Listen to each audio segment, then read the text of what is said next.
जंगल के बीचों बीच जहां ऊंचे पेड़ों की छाया और पक्षियों की चहचहाहट हर समय गूंजती रहती थी, वहीं एक छोटा सा चूहा रहता था जिसका नाम चिंकी था। चिंकी दिखने में बेहद साधारण था, भूरे रंग का, नन्हे पंजों वाला और डरी डरी आंखों से हर चीज को गौर से देखने वाला।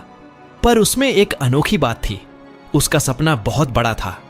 जबकि बाकी जानवर उसे तुच्छ और कमजोर समझते थे, चिंकी हमेशा कहता, मैं एक दिन कुछ ऐसा करूंगा जो पूरे जंगल को चौंका देगा। एक दिन जंगल में अफरा तफरी मच गई।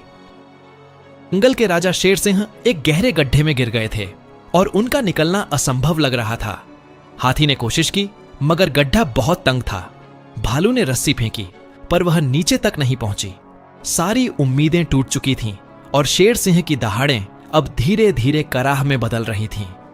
तभी चिंकी वहां पहुंचा। सब हंसे, अब यह चूहा क्या करेगा? लेकिन चिंकी ने किसी की न सुनी। वह सीधा गड्ढे के किनारे पहुंचा और एक योजना बनाई। उसने जंगल के सबसे लचीले बेलों को काटकर उन्हें अपनी छोटी सी बुद्धि से जोड़ना शुरू किया और एक मजबूत रस्सी नुमा लटकन बना डाली। फिर वह एक एक करके सारे जानवरों से मदद मांगने गया। खरगोश, नेवला, लकड़बग्घा और सभी को समझाया कि अगर सब मिलकर इस बेल को खींचें तो शेर सिंह को बाहर निकाला जा सकता है।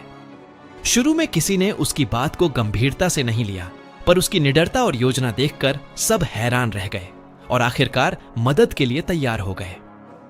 कई घंटों की मेहनत और चिंकी की सूझबूझ से आखिरकार शेर सिंह को गड्ढे से निकाल लिया गया। पूरा जंगल खुशी से झूम उठा।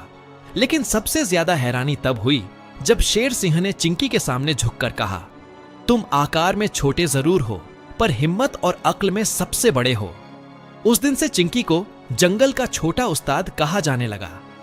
वह पहले जैसा चूहा ही रहा, पर अब उसकी आंखों में डर की जगह आत्मविश्वास था और बाकी जानवरों की आंखों में उसके लिए सम्मान।